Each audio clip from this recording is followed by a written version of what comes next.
I used to watch Pat Robertson a little bit growing up. He was, my family is religious, still religious to this day, but we watched him for a minute. He was always strange to me. He stood out a little bit worse than even like the John Hagees at the time because he really did go straight for the political blood. You know what I mean? He played dirty, but he wrapped it in this real nice old grandpa shtick. But every now and then he would do some takes that were just as disgusting as what you mentioned, man. So, my mother said, if you can't say anything nice about somebody, don't say anything at all. So I don't have anything to say about Pat Robertson. I got plenty to say. I have nothing nice to say about Pat Robertson. I'll yield to you.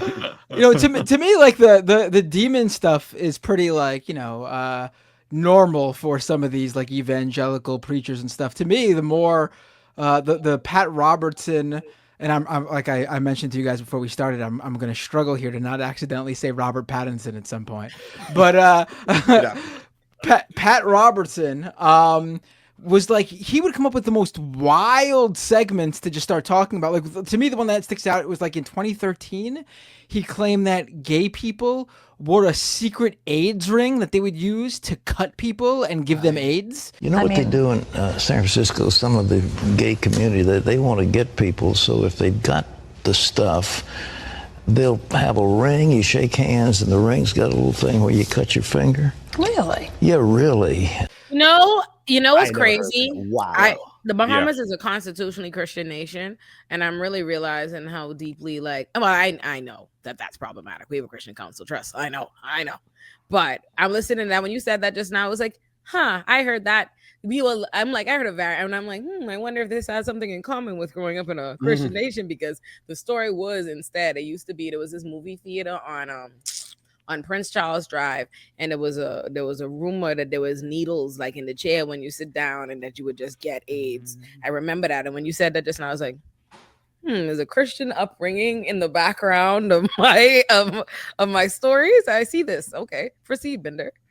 See the influence. No, I mean, he had some really wild takes over the years. And he also had moments where he would get very confused and seem to accidentally advocate for something else. Like, there's a few segments out there where he seemed genuinely confused as to whether he was against a person because he couldn't tell if they were a trans woman or a trans man, and then he would come off sounding like accidentally being like pro-trans rights for a minute or two. There's some weird like videos out there of him being very confused. I mean, the guy is fucking old. Like, he was freaking old. 93 years old. And he didn't retire. He retired fairly recently too. So this guy was like on that studio floor set doing his shtick. Sometimes his co-host would have to literally walk him through the segment. Like, it was just bizarre stuff. I was just reading through browsing through this piece. After a gunman killed 60 people in Las Vegas in 2017, Robertson blamed disrespect for Trump. Like, this is just how far the insanity goes. He used to say you could get AIDS from towels. That was another big one. He's like, if you ever go to Kenya, make sure you don't touch some of the towels, because you can get AIDS from the towels there. But he was a constant mix of homophobia and racism. Like, it's just a career of homophobia and racism over and over and over. I don't remember who I saw say this, if it was on Twitter or if it was on the Majority Report earlier when I was on, but someone said, what Matt Walsh is right now to trans people is Pat Robertson was to just the LGBT community overall back in the 90s and early 2000s. Like, he was the guy leading the charge when all these states were coming out banning gay marriage back before there was all of a sudden this push to, well, not all of a sudden, but that there was this final push to actually legalize it in the country.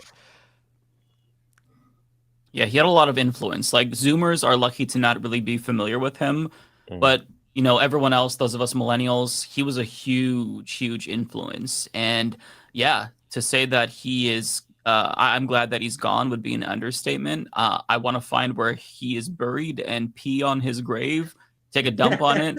I can't be, again, like the man lived to be 93 years old, very wealthy. I mean, he lived a full happy life, unfortunately.